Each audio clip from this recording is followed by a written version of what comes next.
figured I'd do a simple comic book review, and today I'm going to be reviewing the Greg Pak comic Planet Hulk. Now, Planet Hulk was the big prologue to World War Hulk, and it was a big story arc that Greg Pak wrote that pretty much, as we all know the story, if you're a Hulk fan like I am, you know this story where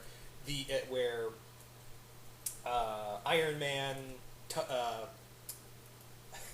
why am I blanking now? Iron Man, Mr. Fantastic, Doctor Strange, and several other members of the Illuminati, except Charles Xavier, blast Hulk into space, thinking it'll be for the better of mankind if the Hulk was somewhere else. As we all know, the ship gets damaged, and Hulk ends up on a planet called Sakaar, and he becomes a gladiator. What more can I say about this epic story? This goes from issues 92 to, I believe, 102? So I think this is about a 12-part comic. So, it is a massive story arc of the Hulk. And keep in mind, guys, this is a very intelligent Hulk. This is a Hulk who's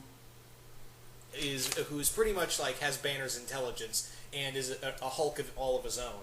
And yes, he does hate Banner, and the big story is that the Hulk is kind of like, well, fuck y'all, I'm kind of done smashing. I just want to be left alone now.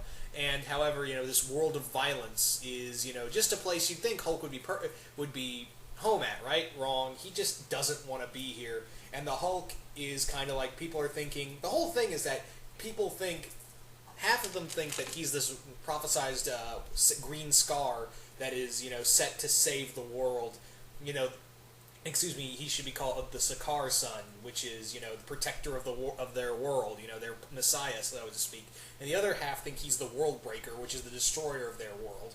So that's a big thing, is that he's kind of like, he's pretty much both. He's both the Sakaar Son and the World Breaker.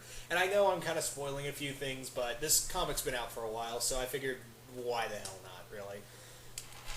So the big villain in here is not one of Hulk's basic enemies, but a new enemy called the Red King. The Red King is probably one of the most psychotic douchebags you will ever meet in comics. This guy is completely out of his mind, and you just want to see Hulk beat the ever-loving shit out of him, which he does several times over.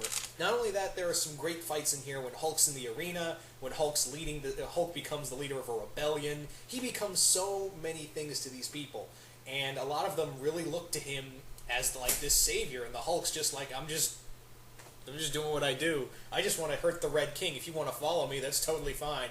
But make no mistake, I'm going to pound his head in the ground. And we also get one of Hulk's newer love interests, and we all know how those go, Kyra. Kyra was known as the King's Shadow, pretty much. She was pretty much his, personal guard, and at first she was tasked to kill the Hulk, but as we all know, she became, the mother of Hulk's son, Scar.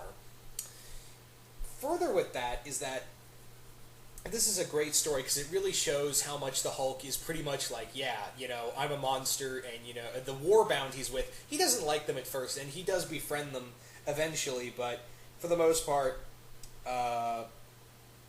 he does not care about any of them. And it's also pretty fun to see all these alien races, which most of these alien races have been in Marvel Comics before. I mean, we've got a member of the Brood, which, as we all know from X-Men, and I know the Brood got edited out of the Marvel animated film because the Brood are under X-Men and they're still under their rights. We also had one of the Stone Men, which are from the Thor, which were some of the early Thor comics, which I thought was pretty cool, and a few others. I mean, we even get Silver Surfer, which is, again, I know Beta Ray Bill was replaced because of legal rights. But, hey, I always liked Beta Ray Bill, so I had no complaint in that in the movie.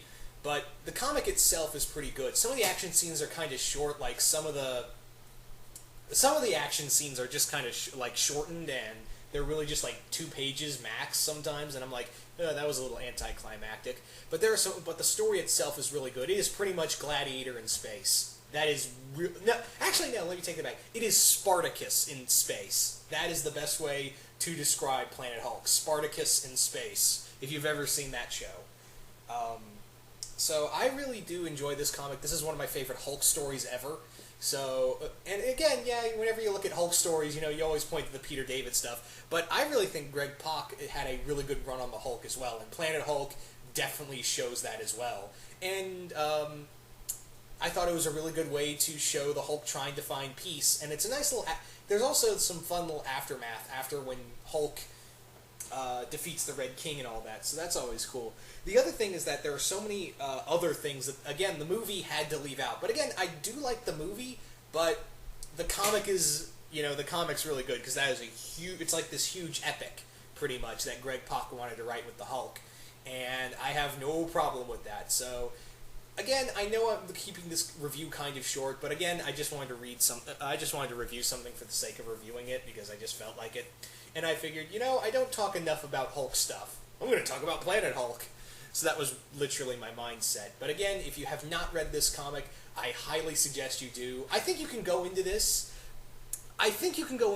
into reading Planet Hulk without knowing, you can have a general sense of what the Hulk is and enjoy this. Or if you're a diehard Hulk fan, you probably enjoy this. But if you're a newcomer, this would be a nice story to get into if you're trying to read more Hulk stuff. So I would definitely suggest Planet Hulk. But keep in mind, it's a very big story, and the trade's kind of expensive. I think it was about $30 for the paperback. And I don't know how much for the hardback is, but anywho, guys, I hope you guys enjoyed this review, and I'm out.